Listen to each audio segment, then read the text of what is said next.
네, 오늘 예수님의 섬김이라는 제목으로 말씀을 전하겠습니다. 성도가 섬기며 살아갈 수 있는 것은 예수님께서 먼저 우리를 섬겨주셨기 때문입니다. 그래서 우리가 섬기는 그 이유도, 동기도, 그리고 섬기는 방식이나 형태도 다 주님께 배우게 됩니다. 오늘 두 가지를 살펴보겠습니다. 예수님께서 우리에게 어떤 섬김을 보여주셨습니까? 첫째로 대신해주는 섬김입니다. 예수님께서 세상이 할 수 없는 일, 또 세상이 필요로 하는 그 일을 대신해 주셨습니다. 우선 본문을 보면 섬김에 관한 두 가지 표현이 나오고 있습니다.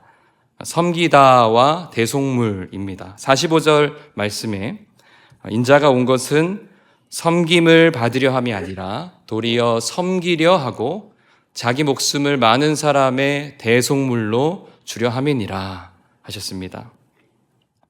하나는 섬기다인데요. 이 섬김의 기본 의미는 수종들다입니다. 윗사람을 섬기거나 또 식탁을 차리고 대접하는 일입니다. 그래서 상대적으로는 지위가 낮은 사람에게 맡겨진 일입니다. 우리는 섬김할 때 이제 아름다운 섬김, 또 봉사, 따뜻한 헌신, 자선 이런 것들을 떠올리게 되는데요. 하지만 이 성경에서 또 그 시대에 말하고 있는 섬김은 종의 일이었습니다. 주인이 시킨 일을, 부탁한 일을 하게 되는 종의 일이었습니다. 본문에 나오는 또 하나의 표현이 대속물입니다. 대속물은 몸값이나 보석금입니다. 포로나 노예를 풀려나게 하는 값이고 스스로 해방될 수 없는 그 상태에서 벗어나도록 하는 일입니다. 그래서 대속물을 가진 사람이 그것을 대신해서 값을 치르게 되죠. 흥미로운 것은 이 섬김과 대속물이 서로 방향이 다르다는 것입니다. 섬김이 지위가 낮은 사람이 윗사람에게 하는 일이라면 반대로 대속물은 그것을 가진 사람이 없는 이에게 해주는 일입니다. 이 방향이 서로 다르죠.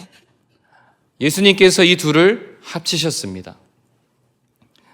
대속을 치를 수 있는 더 크고 높으신 분께서 주인을 섬기는 종과 같이 낮은 그 자리에 그 역할을 맡아 주신 겁니다. 한편 이 제자들에게 대속이 필요한 이유가 무엇입니까? 죄로 인한 벌 때문입니다. 죄값은 죽음입니다. 죽음의 값을 치르기 위해서 예수님께서 내 생명을 주겠다, 내 목숨을 대신 바치겠다 하십니다. 예수님께서 온 세상 사람들의 그 죄값을, 죽음을 대신하러 그것을 치러주기 위해서 오셨습니다. 하지만 어떤 사람들은 예수님께서 우리 대신에 죄값을 치른다, 또 우리 대신에 고난을 당한다 하는 말을 이해하지를 못합니다. 또 우리가 예수님께 이 죄값을 치러달라고 부탁하지 않기도 합니다. 그런데도 왜 예수님께서 이 죄값을 우리를 대신해서 치르시고 죽으셨을까요?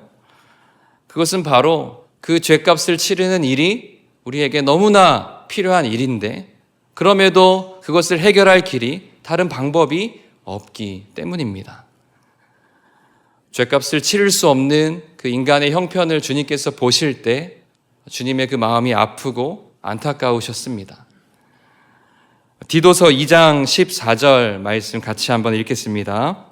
그가 우리를 대신하여 자신을 주심은 모든 불법에서 우리를 속량하시고 우리를 깨끗하게 하사 선한 일을 열심히 하는 자기 백성이 되게 하려 하심이라. 아멘. 주님께서 우리에게 자기 자신을 내어 섬겨주셨고, 그래서 우리가 불법에서 자유하게 되고 벗어나게 되고 죄의 속량을 받고 용서를 받고 모든 더러운 것에서 깨끗하게 되고 선한 일을 하는 하나님의 백성들이 되는 것이죠. 우리가 섬김에 관해서 무엇을 배우게 됩니까? 이 섬김은 누군가가 필요로 하지만 또 그것을 할 수 없을 때에 그 일들을 대신하는 것입니다. 이때에 더 지위가 높기 때문에, 가진 것이 많기 때문에 그 일을 하는 것이 아닙니다. 이웃에게 필요한 일들을 하도록 주께서 명령하시고 그 부탁을 받았고, 또 주님께서 사랑하시는 그 한 사람 한 사람들을 볼 때에 주님이 우리를 통해 그들을 섬기기를 원하시는 것입니다. 독일 교회의 본회퍼가 이런 말을 하는데요. 섬김은 우리 자신의 계획과 뜻을 꺾고 이웃의 뜻, 이웃의 명예, 이웃의 영광을 구하는 것이다. 그러면서 섬김의 예들을 들고 있는데 그 일들이 위대하고 큰 일만을 말하는 게 아니라 실제 삶과 관련된 세 가지 예를 들고 있습니다. 그 중에 하나는 다른 사람의 말을 경청하는 일입니다. 무시하지 말고 참을성을 가지고 그 말들을 주의 깊게 들어주라고 합니다. 또 두 번째는 아주 작고 사소한 자잘한 일이라 할지라도 부탁한 것을, 그 요청을 들어주는 일입니다. 시간을 계산하지 말고 도우라는 것이죠. 그리고 셋째는 이웃의 짐을 짊어져야 한다고 이야기합니다. 한 사람이 다른 사람의 짐을 지게 되고 또 그 사람은 또 다른 사람의 짐을 지는 곳이 바로 공동체다, 이렇게 이야기를 합니다. 그래서 경청해주고 또 작은 일이라도 돕고 또 짐을 나누어 지는 그런 사람이 그리스도의 섬김을 따르는 사람이다라고 여김을 받는 것이죠. 죄를 대속하는 그 일은 우리 주님께서만 하시는, 오직 주님만이 하실 수 있는 그 일입니다. 우리는 아닙니다. 그런데 우리를 대속하신 그리스도께서 우리 안에 계셔서 우리를 이웃들에게로 보내십니다. 가까이에 있는 또 멀리 있는 이들에게 우리를 보내시고 그들의 소리, 탄식과 또 그들의 어려움들을 보고 듣게 하시죠. 그렇게 우리를 부르시고 이끄실 때 저희들이 기꺼이 응답을 하면서 주님, 제가 대신 하겠습니다, 이렇게 말하는 저희들 온 교회와 성도가 되기를 간절히 바랍니다.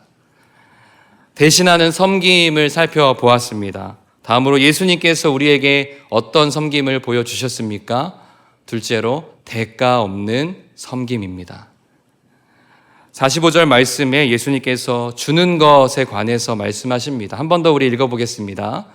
인자가 온 것은 섬김을 받으려 함이 아니라 도리어 섬기려 하고 자기 목숨을 많은 사람의 대속물로 주려 함이니라. 아멘. 네, 주는 것은 돌려받지 않는 것입니다. 주님께서 섬김을 받지 않고 도리어 섬기겠다 하셨는데요.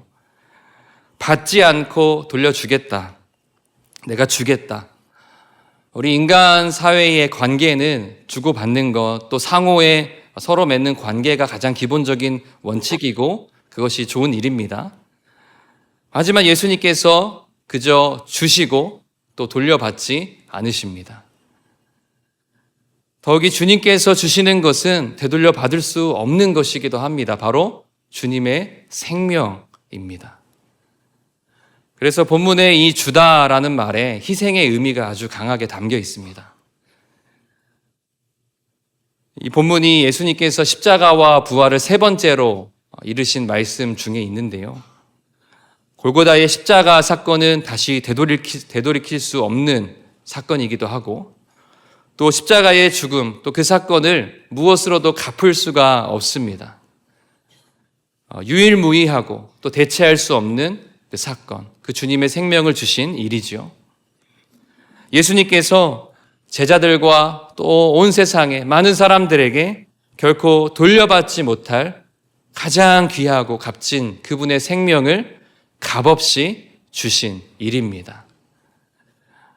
예수님께서 말씀하시면서 내가 가지고 있는 것 중에 일부를 너희들에게 주겠다.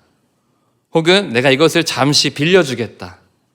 아니면 필요한 게 있다면 내가 좀 알아보겠다. 이렇게 말씀하지 않으셨습니다. 대신에 주님은 내 전부를 온전히 줄 것이다. 그것을 되돌려 받지 못할지라도. 또 예수님께서 말씀하실 때 이 베푼 은혜를 전부 다 갚아야 할 것이다. 너의 목숨도 다 내게 내놓아라. 이렇게 주님이 바로 말씀하지 않으셨습니다. 우리는 반드시 은혜를 갚아야 할 것입니다. 나중에 사도 바울도 예수님께 내가 빚진 자다 고백을 합니다. 다만 그때의 그 빚은 다 갚을 수 없는 빚입니다. 평생을 갚아도 갚을 수 없기 때문에 내가 빚진 자로 살아갈 뿐이다 이야기를 한 거죠. 이렇게 값없이 또 대가를 바라지 않으시고 생명을 주셨기 때문에 이것을 우리가 선물이다 부릅니다. 이것을 은혜라 부르는 겁니다. 주님께서 우리에게 선물과 은혜를 주셨습니다. 성도로 또 제자인 우리들도 그와 같은 섬김을 할 수 있겠습니까? 예, 가능합니다. 우리가 가능한 이유가 또 두 가지가 있는데요. 하나는 거저 받았으면 섬길 수 있습니다. 마태복음 10장 8절 말씀 같이 한번 보시겠습니다. 병든 자를 고치며 죽은 자를 살리며 나병 환자를 깨끗하게 하며 귀신을 쫓아내되 너희가 거저 받았으니 거저 주라. 아멘. 사랑의 기술이라는 에리 프롬의 유명한 말이 있는데 사랑은 기본적으로 받는 것이 아니라 주는 것이다. 주는 것으로 우리가 기쁨과 즐거움과 살아있음을 느낀다. 이것이 통찰 있는 말이죠. 여기에서 우리에게 주신 하나님의 말씀은 더 나아가는 것 같습니다. 사람이 어떤 존재냐 하면 사람은 자기가 받은 것을 나누는 존재다. 거저 받은 것을 나누는 이들이다. 이렇게 성경은 말하고 있습니다. 에베소서 1장 6절 7절 말씀도 함께 보시겠습니다. 이는 그가 사랑하시는 자 안에서 우리에게 거저 주시는 바 그의 은혜의 영광을 찬송하게 하려는 것이라. 우리는 그리스도 안에서 그의 은혜의 풍성함을 따라 그의 피로 말미암아 속량 곧 죄사함을 받았느니라. 아멘. 그리스도 안에 풍성한 은혜가 임하였습니다. 거저 주시는 또 죄를 용서해 주시는 속량의 은혜가 임하였습니다. 그래서 우리가 거저 받고 거저 나누는 자들이 된 것이지요. 또 섬길 수 있는 하나의 이유는 우리가 여러 가지 은사를 받았으면 그 받은 것 때문에 섬길 수가 있습니다. 베드로전서 4장 10절 말씀입니다. 같이 보시겠습니다. 각각 은사를 받은 대로 하나님의 여러 가지 은혜를 맡은 선한 청지기 같이 서로 봉사하라. 아멘. 사람이 각자 다양한 은사들을 선물로 받습니다. 받은 것을 가지고 봉사합니다. 봉사와 섬김이 여전히 우리가 짐이 되고 어렵게 느껴진다면 우리가 받은 것, 또 우리가 은사들에 관하여 충분히 받지 못하고 또 확신하지 못하기 때문일 수 있습니다. 이렇게 대신하는 섬김, 또 대가 없는 섬김을 우리가 어디서 찾아볼 수가 있겠습니까? 사람들의 모습에 또 저를 돌아볼 때도 솔직하게 섬기기보다도 섬김 받는 것에 더 익숙하고 또 그것을 대접을 받는 것을 더 좋아합니다. 얼마 전에 있었던 일인데요. 학생들과 함께 샘물 호스피스의 봉사활동을 가게 되었습니다. 섬김을 실천하는 우리 SFC 학생들이 되자 이런 목표를 가지고 정기적으로 방문을 하려고 합니다. 그런데 학생들 중에는 이런 봉사가 처음인 친구들도 있습니다. 그래서 이런 경험도 없고 당연히 섬길 수 있는 어떤 기술이나 자격 같은 것도 없습니다. 그저 선생님이, 목사님이 가자고 하니까 또 이 학원 가는 것 대신에 친구 따라서 같이 가는 것이죠. 그래서 계획을 하고 또 연락을 드리고 준비를 해서 방문을 했습니다. 거기에 찾아갔는데 가서 일어난 일들은 저희들이 봉사를 하고 섬기려 갔는데 정반대의 일들을 겪게 되었습니다. 그곳에 계신 목사님, 또 선생님들, 또 직원분들께서 저희를 환대하며 맞아주시고, 그리고 가서 예배를 드리고 이제 봉사할 수 있는 교육을 받습니다. 그러면 청소를 어떻게 해야 되는지, 걸레가 어디에 있고, 또 밀대를 어떻게 사용해야 하고, 이런 것들을 하나하나 아이들에게 가르쳐야 합니다. 그래서 본을 보여주시고 이렇게 하라고 알려주시고, 그리고 호스피스가 어떤 곳인지를 직접 설명해 주시고 강의해 주시고, 그리고 그 안의 장소들을 친절하게 탐방할 수 있도록 소개를 해 주십니다. 그렇게 하다 보니까 점심시간이 되고 점심을 먹습니다. 식사를 대접해 주셔서 맛있게 밥을 먹고, 또 밥을 먹으니까 간식까지, 아이스크림까지 매점에서 주시는 겁니다. 그리고 이제 봉사 청소를 하겠다고 하는데, 이제 고작해야 1시간, 2시간 남짓 청소를 하고 또 병실을 다니면서 인사를 하고 이렇게 돌아왔는데요. 오면서 생각을 해보니까 이게 섬기러 갔는데 섬김만 받다가 왔구나, 이런 생각을 하였습니다. 학생들에게 교육이 필요하고, 또 이런 봉사와 섬김의 교육 시간이고, 또 이 일들을 통해서 경험을 쌓고 나중에는 직접 그분들의 손과 발이 되어서 섬기게 될 거라고 생각을 합니다. 그런 일들을 기대하며 하는 것이기도 하고요. 그리고 또 한 가지, 제가 돌아와서 이 호스피스의 사역들을, 또 기관들을 보면서 생각을 한 것이 하나 있는데요.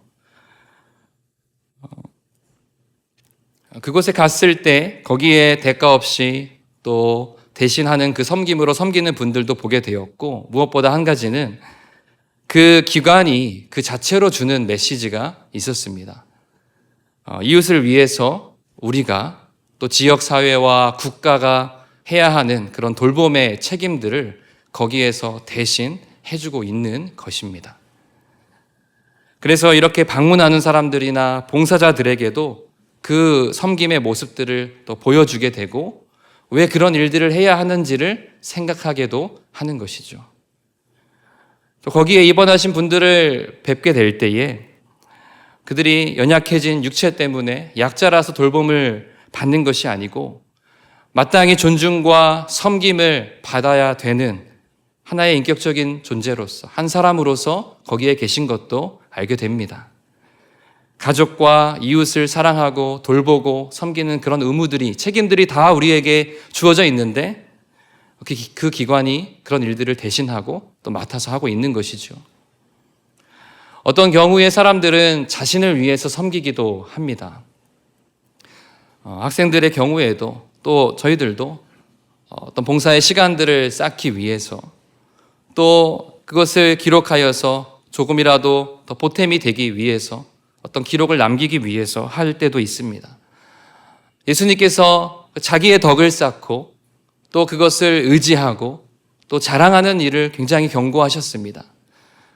섬김의 본질이 어떤 기부를 할 때의 그 금액의 크고 적음이나, 또 시간과 에너지를 들인 그 횟수나 그 양에 있지는 않을 것입니다. 아주 작고 사소한 일이라 할지라도 그 아픔을 가지고 공감의 마음으로 거저주는 그 마음과 행동에 그 섬김의 가치가 있는 것 아니겠습니까? 선한 사마리아인의 이야기를 우리가 볼 때에도 그 쓰러진 자를 그냥 지나치지 않고 대신해서 시간을 내어서 함께 해주고, 또 돈을 넉넉히 주면서 섬기는 그 모습들을 발견하게 됩니다. 대가 없이 또 대신해주는 이런 섬김을 우리가 많이 찾아볼 수가 있습니다. 가정에서, 또 교회에서, 또 선교사들의 이야기에도 많이 나타나게 되는데요. 무엇보다 우리 서울 영동교회가 지난 반세기 동안 걸어온 그 걸음에 그런 섬김의 모습들이 있습니다. 이런 돌아봄이 필요할 것 같은데요. 그동안 대가를 바라지 않고 이웃과 세상을 섬겨왔습니다. 너그럽게, 또 후하게, 때로는 헤프게 우리의 정성을, 또 돈을, 또 먹을거리들을 나누어 왔습니다. 장애인 성도와 이웃을 위해서 사용하는 그 시간과 에너지들을 아까워하지 않았습니다. 또 이주민들이 이 타지에 와서 그저 잠시라도 모든 그 염려에서 수고에서 벗어나서 행복하게 웃을 수 있는 그것을 위해서 성대한 잔치를 열기도 했습니다. 대가를 생각하면 결코 하지 않을 그런 일들입니다. 오늘은 장애인 주일인데요. 이제 지금은 장애를 바라보는 관점이나 또 그런 신학이 많이 달라지고 개선이 됐습니다. 우리가 불쌍하기 때문에 또 내가 더 많은 것을 가졌기 때문에 섬기고 나누는 것이 아닙니다. 그렇게 생각하는 순간에 내가 더 나은 사람이 되고 또 상대방은 그저 도움을 받는 그런 수동적인 존재가 돼버립니다. 우리는 모두 서로에게 종처럼 종노릇하는 자들이 되어야 합니다. 장애를 가진 사람들을 대신하는 종이 되어야 합니다. 또 성도가 서로의 이야기를 들어주고 서로의 시간을 공유하고 서로의 짐을 함께 짊어지는 관계 속에 있습니다. 거기에 어떤 대가도 없는 것이죠. 오늘 우리의 생각이 다시금 새롭게 되고 또 더 새로운 실천들을 행하기로 결단할 수 있기를 바랍니다. 그리스도께서 우리를 위해 종노릇하셨고 그 전부를 주셨습니다. 그분께서 지금 우리 안에 계십니다. 그래서 우리의 걸음과 행함을 인도하십니다. 이웃들에게로 보내시고 보여주시고 또 우리에게 부탁하십니다. 그때 내가 아니라 내 안에 계신 그리스도께서 나를 통해서 일하시는 것을 우리가 깨닫게 되면 그것을 따르게 되면 그 일들은 내가 하는 게 아니라 내 안에 그리스도께서 하시는 일들에 동참하게 되는 겁니다. 말씀을 정리하겠습니다. 예수님께서 이 땅에 오셔서 섬기러 오셨다. 나의 목숨을 대속물로 주겠다 하셨지요. 첫째로 대신해 주는 섬김입니다. 죄를 대속해 주시고 우리를 치료하시고 회복해 주셨습니다. 둘째로 대가 없는 섬김이었습니다. 온전히 내어주시고 되돌려받지 못하는 그것을 베풀어 주심으로 사랑을 보여 주셨습니다. 우리 안에 계신 주님을 따라 응답하며 주님의 사역에 동참하는 온 교회가 되기를 간절히 바랍니다.